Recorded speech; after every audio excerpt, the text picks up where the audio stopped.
Noel Javier Cabrera es un autor regional. Desde Casa Bertoldi nos han recomendado su libro Perdidos en el Tiempo, así que vamos a conversar con él para saber de qué se trata. ¿Cómo estás, Noel? Hola Andrea, ¿cómo te va? Bueno, muy contento de estar en tu programa y que me hayas invitado. Bueno, Este, bárbaro, contanos sobre el libro. bueno, mira, Perdidos en el Tiempo, la historia olvidada es un libro que rescata la historia colonial del departamento Colón.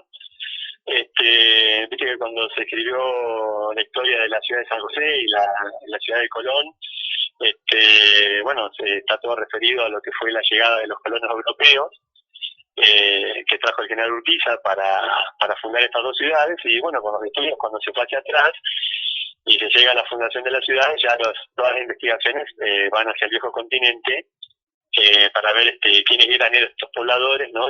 Siguiendo las raíces de ellos, ¿no? Y claro, quedó afuera toda una historia muy rica que había acá, que era nuestra historia colonial, todas las instancias que había con muchos pobladores españoles, criollos, muchos aborígenes, ¿no? Muchos guaraníes que habían venido de las misiones, y también los esclavos.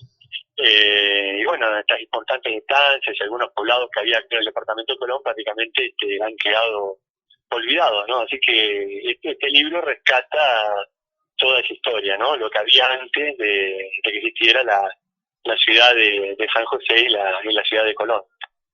¿Cuánto? Y bueno, sí. Decime. Y bueno, yo hace muchos años salía, hacía expediciones, ¿viste? Por el río Uruguay, las islas y los arroyos.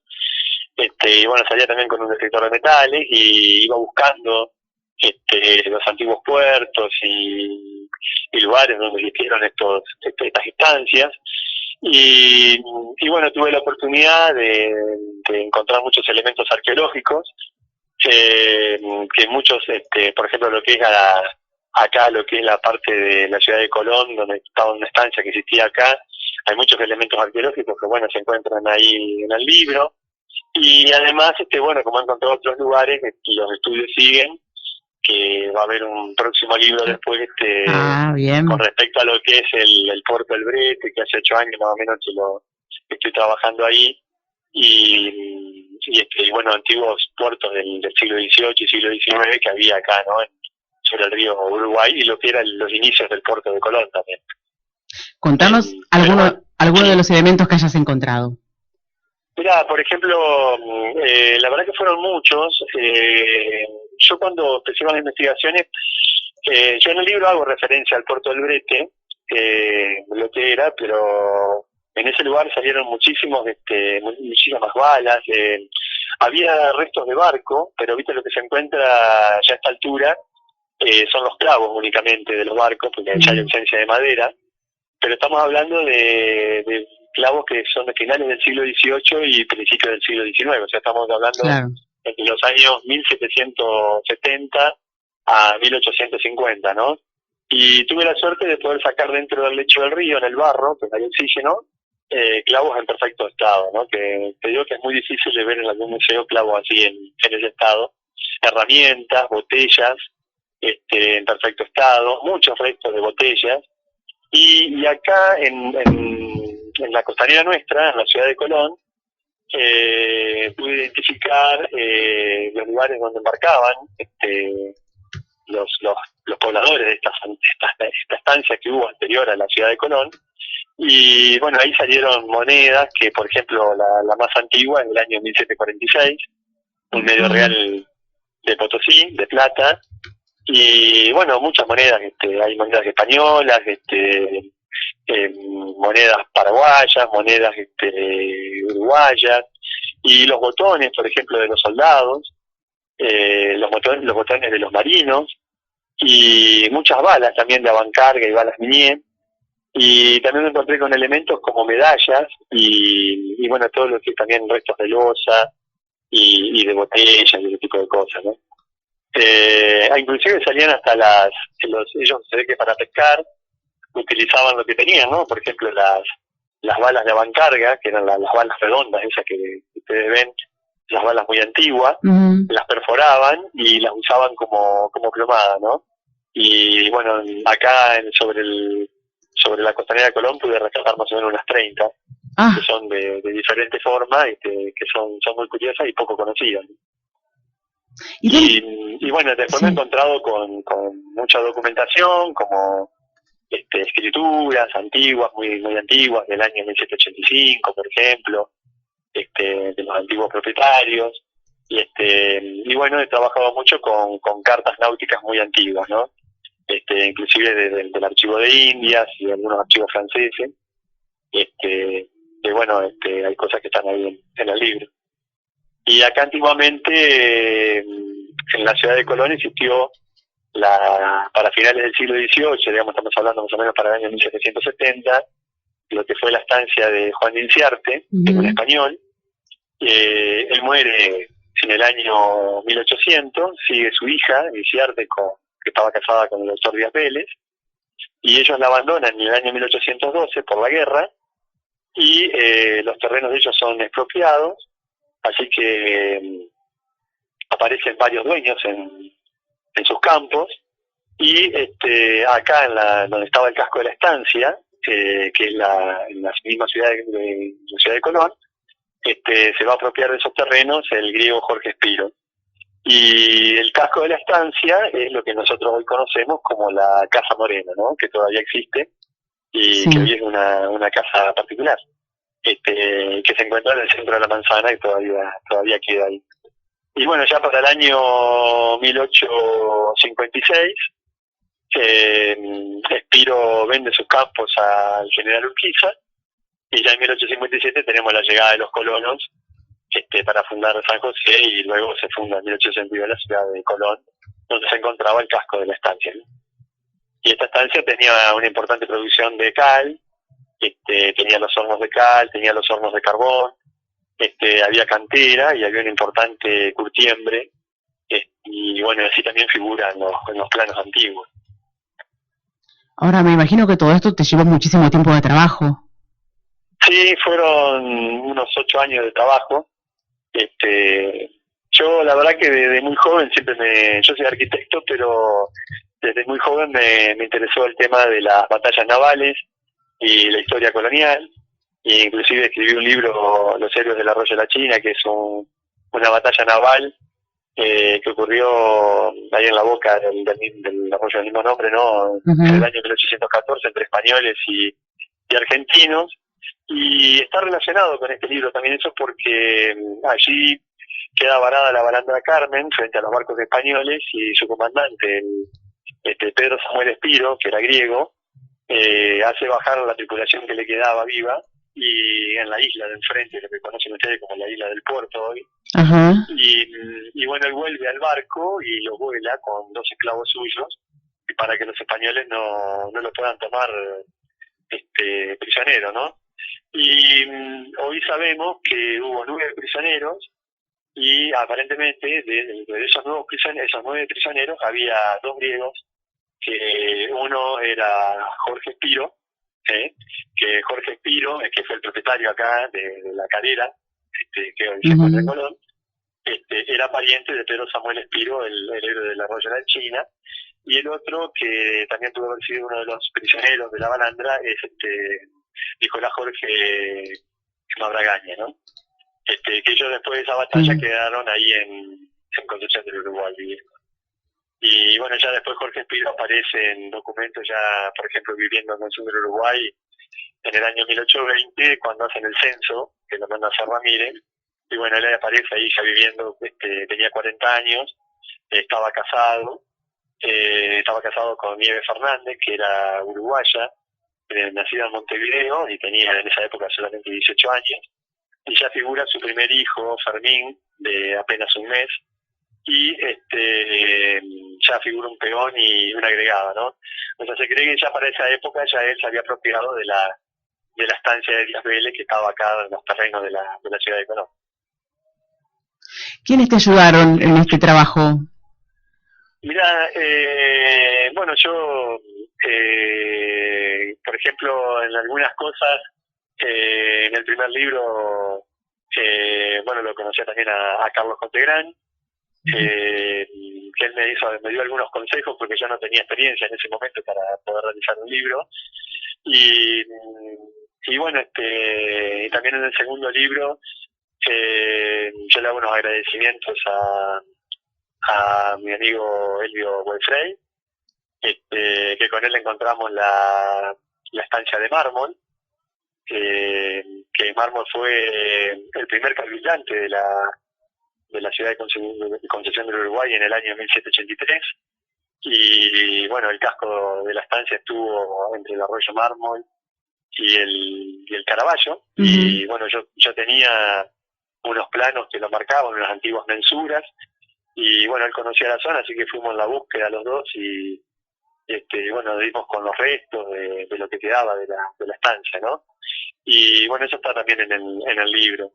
Y bueno, también, como te decía, Carlitos Contegrani y un amigo de Buenos Aires que él hizo contacto conmigo cuando se enteró que yo había escrito el libro del Arroyo de la China, porque él es un investigador de temas navales, de las guerras navales y con los griegos que participaron en nuestras batallas, ¿no?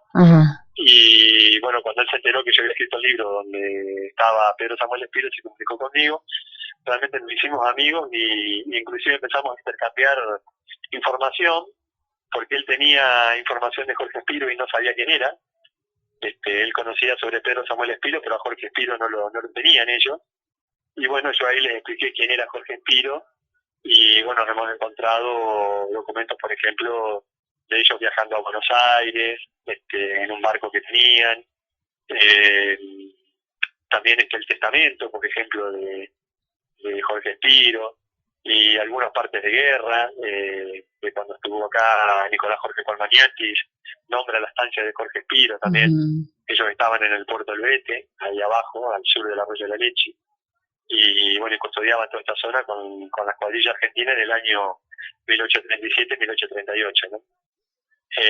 Y bueno, aparte Nicolás Jorge Colmaniatis, que es una importante marina de la Marina de Brown, bueno, todos ellos se conocían, y bueno, estaban todos emparentados, estos griegos que estaban acá en Concepción del Uruguay, donde estaba Juan Jorge Damianovich, su hermano Miguel, y bueno, Nicolás Jorge Mabragán, ¿no?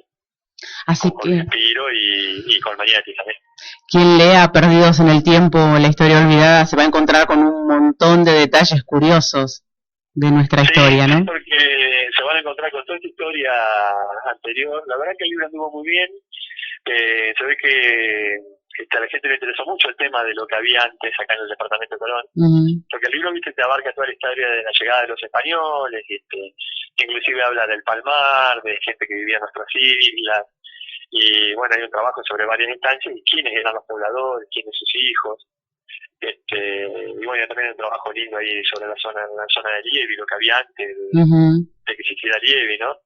Y bueno, sé que a la gente le interesó mucho el tema. Y bueno, y también ahí en el libro también está la referencia justamente de lo que yo te decía de la historia de esta batalla del Arroyo de la China, que tiene que ver con Espiro, ¿no? También ahí hay un poco de esa batalla. Pero hay mucho dato, mucha documentación. Sí, ya veo. Noel, ¿y los objetos que fuiste encontrando, las monedas, los documentos, dónde permanecen? Sí. Eso, la verdad, yo he ido guardando en cajas, porque por ejemplo para poder guardar eso tenés que disponer de elementos. No se puede juntar lo que es el bronce con la plata, con el cobre, con el plomo, o sea que es bastante trabajoso, hay que guardarlo y cuidarlo.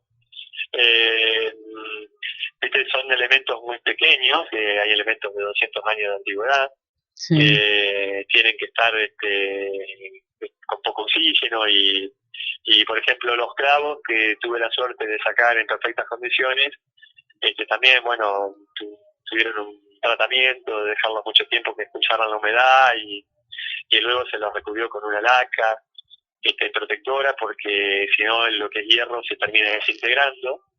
Porque muchas veces la gente cuando saca, por ejemplo, lo que es un clavo de esa época, imagínate que estamos hablando por un clavo del año 1780, cuando uno lo saca del agua, eso tiene una humedad y ya cuando uno lo lo deja afuera con el tiempo, empieza a expulsar esa humedad y se empieza a resecar y empieza a desintegrarse, ¿viste? Entonces, bueno, hay que hacerle un cuidado, digamos, para poder protegerlo. Y bueno, muchos de estos elementos están en el libro, ¿no? Y bueno, los he identificado, qué cada cosa, de qué época es, y bueno, lo mismo con todos los vidrios. La verdad estoy haciendo un trabajo para el otro libro, por ejemplo, ahí en el brete, que salieron botellas de diferente época y vidrios de diferente época, y bueno, uno va haciendo todo un trabajo identificando qué es cada cosa, ¿no? Por eso sería interesante muchas veces. Ahora, últimamente, lo que se usa mucho es, por ejemplo, la forma de fotografiar estos objetos, porque lo que es una moneda, una varita, ¿viste? Algo tan chiquito, que adentro de una vitrina es como que la gente no lo alcanza ni a ver. Y cuando uno hace fotografías y lo amplía, se usa mucho más eso de, digamos, mostrar la fotografía ampliada para que la gente pueda apreciar el objeto, ¿no? Es lo que más se está usando últimamente. ¿Y te interesaría hacer una muestra con algo de todo esto o donarlo a un museo? ¿Pensás algo de eso? Sí, yo realmente lo tengo, la verdad que no sé el día de mañana qué podría hacer. Yo la verdad estoy armando algo, digamos, pero me gustaría sí que en el museo hubiese documentación o por lo menos fotos de este material, ¿no? Y bueno, el material está archivado para poder estudiarlo también. Yo lo tengo cuidado y sería muy lindo que la gente pueda disfrutar de ver estas cosas, ¿no? Bien. Pero como te digo, me parece que la mejor forma es de ver en fotografías ampliadas, que es la mejor forma de ver los objetos, que son muy pequeños. Y el tema de las botellas, claro, que son muy antiguas, es difícil de transportarlas también, ¿viste? O sea, claro, hay botellas de casi 200 años. Pero bueno, es un material que la verdad me gustaría mucho que algún día la gente lo pueda ver y que se pueda exponer, ¿no? Desde Hoy ya. es como que recién están tomando conciencia de que eso existe. Porque a veces uno le dice que la gente dice, pero acá hubo una estancia en el año 1780, ¿viste? Como que quedan, ¿viste? Y se sorprenden mucho de las cosas que ha encontrado. Sí. Bueno, Noel, la verdad es que ya tenemos programa para el fin de semana. Por lo menos en lo que hace a lectura, nos agarramos la reposera con un día soleado y nos vamos a la costanera. Si es que lo permite el decreto, no sé, ¿viste? Vamos a ver ahora si nos dejan. Y si no, nos quedamos en casa. Creería que sí. Aparte está lindo el día, ¿no? Está lindo para ir a la playa y poder leer un libro, ¿no? Bueno, el libro se consigue en Librería Bertoldi. Sí. Se consigue en San José, en el museo. Y bueno, también en Concepción del Uruguay, en Librería Proa. En cualquiera de esos lugares se puede conseguir el libro. Bueno, y esperamos el segundo, ¿eh? Sí, el tercero va a ser eso. Ah, vos ya tenés otro anterior. Claro, sí, ese ya sería el tercero, y bueno, esperamos que para el año que viene poder sacarlo, porque también es una forma de que todo ese material que yo he encontrado quede ahí identificado, ¿no?, en el libro, que es cada cosa y de dónde es, ¿no? Que eso es importante, porque hay mucha gente que encuentra cosas, pero después no deja documentado a qué pertenece. ¿Cómo se llama? ¿Tu primer libro cómo se llama? Los héroes del arroyo de la China. Ah, wow. Bueno, otro día te llamo y me contás. ¿Qué título? Ese es de la batalla naval que ocurrió ahí en el arroyo de la China. Que también, bueno, ahí en Uruguay llamó mucho la atención porque ellos están siempre con la historia de Urquiza, la historia de Ramírez, y bueno, había mucha confusión, inclusive hasta dónde había sido la batalla, así que la verdad que cuando yo hice la presentación, yo había hecho una acá en Colón y después hice la de Consumer Uruguay, y bueno, llamó mucho la atención la cantidad de datos que había en el libro, ¿no?, de la batalla, realmente cómo había sido y cuáles eran los barcos, las tripulaciones y todo. Inclusive seguimos trabajando en ese tema también. Con este hombre de Buenos Aires quizás más adelante también salga un libro más completo sobre estos griegos que vinieron a pelear acá, ¿no?, por la bandera argentina. Así que estamos en eso también. Bueno, Noel Cabrera es arquitecto, autor de Perdidos en el Tiempo, la historia olvidada, su segundo libro. Podemos pasar entonces a buscarlo por Casa Bertoldi y tenemos ya una lectura para el fin de semana. Te agradecemos esta conversación, ¿eh? Bueno, Andrea, muchas gracias por tu invitación, ¿eh? Bueno, nos mantenemos en contacto. Estamos en contacto, claro que sí. Seguimos en Turismo 12.